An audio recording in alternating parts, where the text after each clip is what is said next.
नमस्कार मित्रमैत्रिणींनो. आज आपण ऐकतोय लग्नानंतरचे प्रेम भाग 39. आनंदातच ती परीक्षा केंद्रावर पोहोचली. तिला आरवचं ऑल द बेस्ट सारखंच आठवत होतं आणि ते आठवलं की तिच्या गालावर हसू फुलत होतं.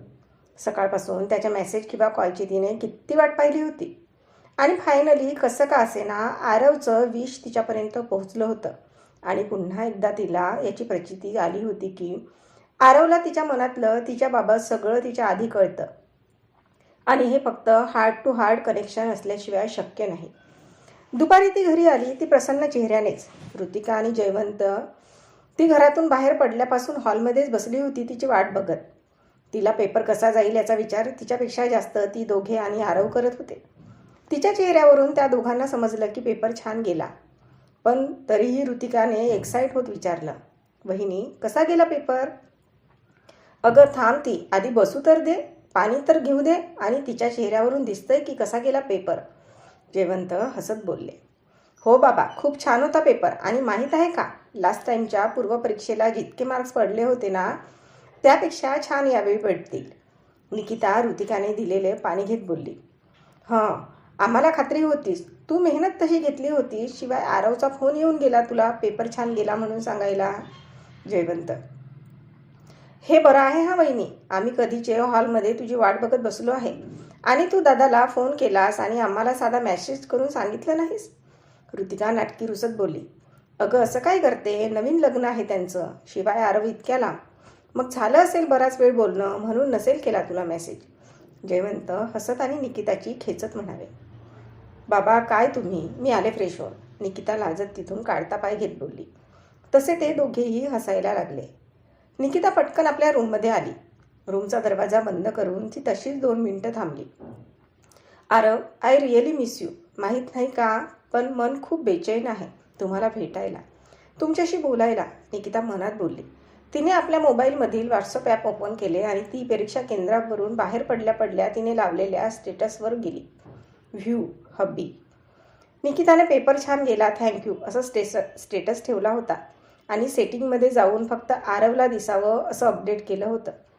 त्यावेळी तिने स्टेटस टाकल्याच्या दुसऱ्या मिनिटाला ते सीन केलं होतं. काय करणार, लास्ट टाईमचा अनुभव गाठीशी होता ना. आणि आता परत काही चूक झाली असती तर आगीत ते लोटल्यासारखं झालं असतं. त्यामुळे आजकाल आरवने स्टेटस बघायची सवय लावून घेतली होती. आरवने स्टेटसला रिप्लाय नाही दिला तरीही यावेळी तिला राग आला नव्हता. तो किती खुश असेल हे त्याने लगेच घरी सांगितलेल्या मेसेजवरून कळलं होतं. आपलं काहीतरी चुकते याची तिला प्रकर्षाने जाणीव होत होती. दुपारी जेवण करून सगळे आपापल्या रूममध्ये गेले. आरवला जाऊन 2 महिने होत आले होते.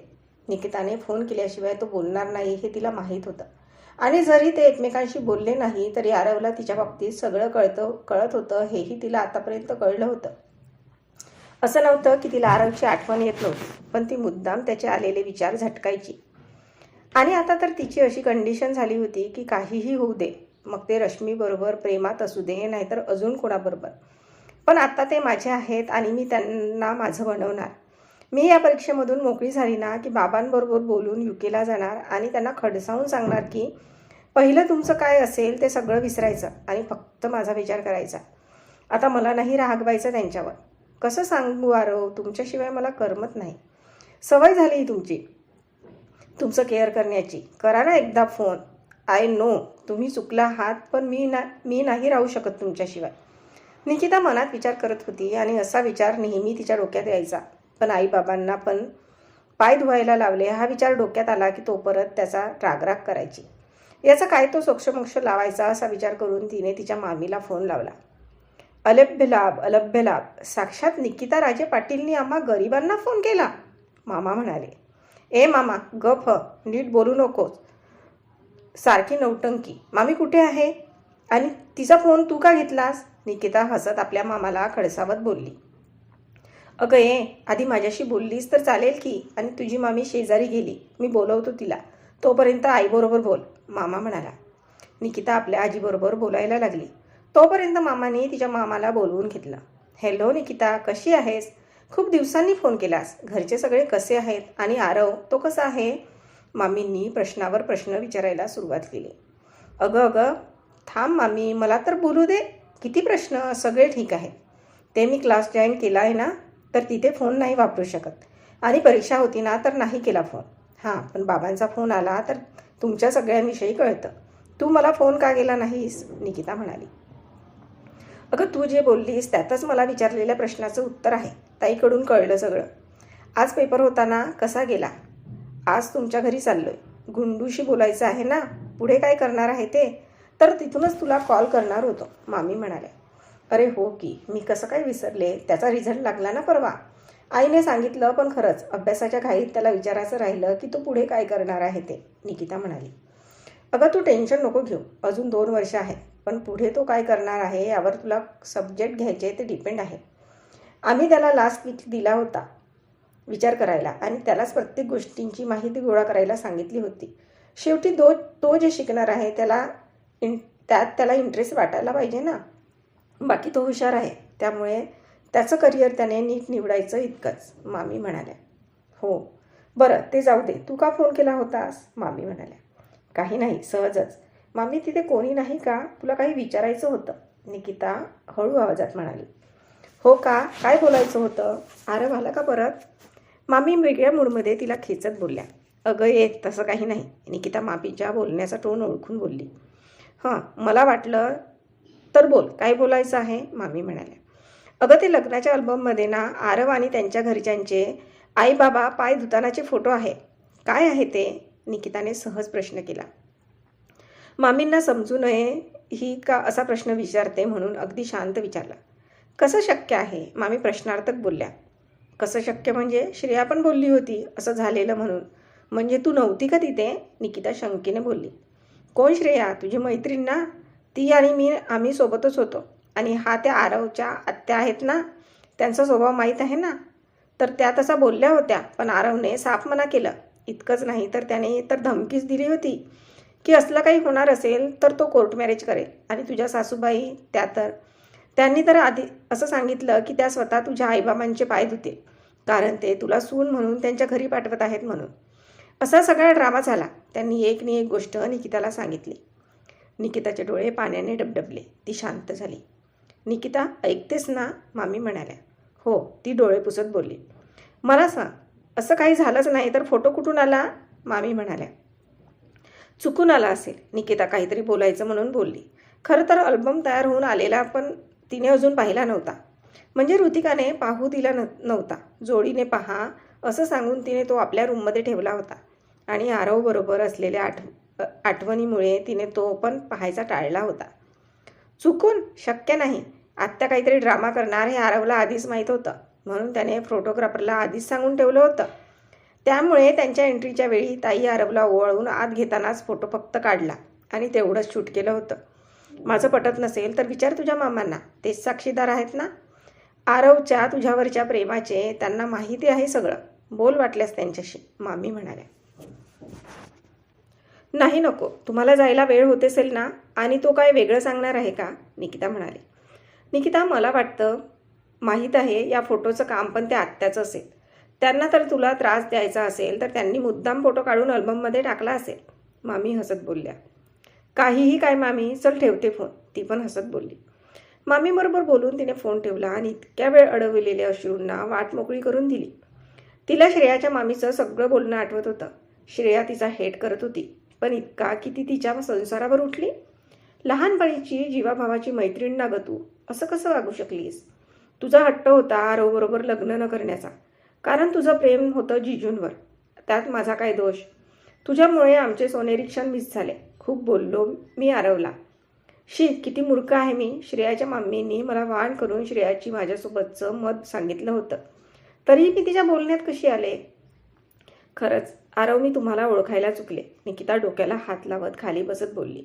कसे आरोप केले मी त्यांच्यावर? आणि त्यांनी मात्र मला काहीच उलटून बोलले नाही. लग्नाआधी पण श्रेयाच्या लग्नावेळी असंच झालं होतं. त्यावेळीही मी चिडले होते. फरक एवढाच होता की त्यावेळी जे झालं ते त्यांच्याकडून नकळत झालं होतं. तरी ते एक्सप्लेन न करता सॉरी बोलले होते. आणि त्यावेळी ते हे पण बोलले होते की त्यांना एक्सप्लेन करायला आवडत नाही आणि त्यांची चुकी नसली तर नाहीच नाही. का मी लक्षात नाही ठेवलं यावेळी? पण खरंच त्यांची चुकी नव्हती. कशी बोलले मी त्यांना? आता तर मलाच लाज वाटायला लागली आहे. मी आहे त्यांच्या बाबतीत पॉझिटिव्ह, आता मान्य आहे मला. म्हणूनच रश्मी आणि त्यांचं प्रेम मला मान्य नाही. आपण ज्याच्यावर प्रेम करतो ती व्यक्ती दुसऱ्या कोणावर प्रेम करत असेल तर राग तर येणार ना. आणि त्यात जर तो आपल्या जीवनसाथी असेल तर जास्तच राग येतो. मानवी स्वभाव आहे तो. म्हणूनच मला वाटतं अजून पण यांच्याशी फार वाईट वागले. निकिता स्वतःला कोसत विचार करत होती. मला आता त्यांच्याशी बोलायचं आहे, पण कसं बोलू आणि काय बोलणार? फोनवर बोलून नीट होईल का? नाही होणार. मलाही त्यांच्यासारखं त्यांच्या पद्धतीने मी त्यांच्यावर लादलेल्या आरोपासाठी त्यांना सॉरी बोलायचं आहे. पण आता मला त्यांचा आवाज ऐकायचा आहे. माझ्या फोनवरून फोन केला तर ते विचारतील का फोन केला म्हणून. काय सांगणार मग मी? एक काम करते, ऋतिकाच्या फोनवरून फोन करते. ती तशीच ऋतिकाच्या रूममध्ये गेली. निकिता ये. आता मी तुझ्याकडेच येणार होते. रात्री डिनरसाठी आपण बाहेर जातोय. बाबा बाहेर गेलेत.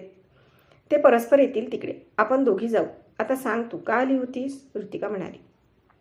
काही नाही, असंच यावं लागलं. पण ऐक ना, मला तुझा मोबाईल हवा आहे, म्हणजे अधेमध्ये लागेल. देशील का? निकिता म्हणाली. हा घेऊन जा. तसंही तो इथे पडूनच असतो. पण तुझं काम झालं की आणून देत जा तुझं तू. नाहीतर मग मी तुला येऊन डिस्टर्ब करेन. ऋतिका म्हणाली. नाही देत ना आणून? जास्त नाही, कधी गरज पडली तर. म्हणते तसा मोबाईल आहे, पण तरीही लागले कधीतरी तुझा फोन. का ते विचारणार नाहीस? ती इतक्या सहज फोन देत आहे म्हणून शेवटी निकिताने प्रश्न विचारलाच. अगं त्यात काय एवढं? तुझं काही काम असेल ना म्हणून मागितलं असशील. आणि दादा नेहमी म्हणतो, एखाद्याने कुठली गोष्ट मागितली असेल आणि आपण त्याला देणार असेल तर त्या व्यक्तीला ती कशासाठी आहे हे विचारायचं नाही. त्याला सांगायचं असेल तर तो सांगेल. आणि जर आपण विचारलं आणि त्याला सांगायचं नसेल तर तो मात्र सरळ सरळ खोटं काहीतरी सांगेल. त्यापेक्षा विचारायचंच नाही. ऋतिका म्हणाली. बरं ऋतिका, तुझं कॉलेज कधीपासून सुरू आहे? निकिता म्हणाली. होईल थोड्या दिवसात. का गं? अगं मी आईबाबांकडे जाऊन यायचं म्हणते. गुंडूंचा रिझल्ट लागला ना. परीक्षेच्या घाईत त्याच्यासाठी फोनवरचं बोलणंच झालं नाही. एकदा भेटून येते. आत्ता मुख्य परीक्षेची तयारी करावी लागेल ना. परत जाणं होणार नाही. निकिता म्हणाली. हो चालेल, ये जाऊ. तसंही तुझ्या क्लासमुळे त्यांनाही इकडे येऊन तुला भेटता येत नाही. त्यापेक्षा तू जा. मी एक काम करते, उद्या सुट्टी घेते. सकाळी मस्त शॉपिंग करू. गुंडूसाठी काहीतरी गिफ्ट घे. मग संध्याकाळी जा आणि 2 दिवस राहा वाटल्यास तिथे. बाबा पण सकाळी बोलले की तू बोर झाली असावीस. तुला असं आईबाबांना सोडून जास्त राहायची सवय नाही ना. आणि खूप दिवस झाले तू भेटली पण नाही. तर त्यांनी मला तू जाणार आहेस का विचारायला सांगितलं होतं. ऋतिका म्हणाली. निकिताच्या डोळ्यात पाणी तरळलं. ऋतिकाने नजरेनेच तिला काय झालं म्हणून विचारले. थँक्यू, तुम्ही दोघंही खूप समजून घेताय मला. निकिता हलके हसत बोलली. ते ठीक आहे, पण हे दादाने बाबांना सांगितलं होतं. म्हणजे असलं काही आमच्या डोक्यात येत नाही. आलं पण नाही. त्यामुळे थँक्यू दादाला बोल. मोबाईल डिनरला जाताना परत केलास तरी चालेल. ऋतिका म्हणाली. ओके चल येते मी. निकिता म्हणाली. आरव आता खरंच लाजवता तुम्ही मला. मला ना आता असं खरं वाटायला लागलं आहे की मी तुमच्या योग्यच नाही. किती बारीक विचार करताय माझ्या मनाचा, माझ्या भावनांचा. मी किती चुकीचे वागले आणि वागते. काय उपयोग माझा तुमच्यावर प्रेम असून? तुमचं मनच कळत नाहीत मला. निकिता डोळ्यात पाणी आणत बोलली. तिने ऋतिकाचा मोबाईल ओपन केला, पण व्हॉट्सअप लॉक होतं. मग ती तशीच तिच्या कॉल लॉगमध्ये गेली. तिने आरवचा नंबर चेक केला. त्यामध्ये त्याचा UK मधील नंबर होता. तसा तिच्याकडे शिवचा तिथला नंबर होता, पण आरवचा नंबर आता ती कोणाकडे मागू शकत नव्हती. मागितला तर सगळ्यांना कळलं असतं की यांच्यात काही प्रॉब्लेम आहे. तिने आरवचा नंबर डायल केला. जशी रिंग जाईल तशी हिची धडपड वाढली. रिंग वाजवून कॉल कट झाला, पण त्याने फोन उचलला नाही. निकिताने फोन साईडला ठेवला, पण तिचं मन राहिलं नाही म्हणून तिने परत कॉल केला. पण यावेळी 2 रिंगनंतर कॉल तिकडून कट केला आणि दुसऱ्या सेकंदाला तिकडून फोन आला. आरव तिकडून आळसावलेल्या आवाजात हॅलो बोलला. ऋतिका अगं किती फोन? दुपारी बोललो ना आपण. मी झोपणार आहे सांगितलं होतं. का डिस्टर्ब केलंस? तो थोडं वैतागत बोलला. इकडून काहीच रिप्लाय आला नाही. फक्त निकिताच्या वाढलेल्या श्वासांची लय ऐकू जात होती.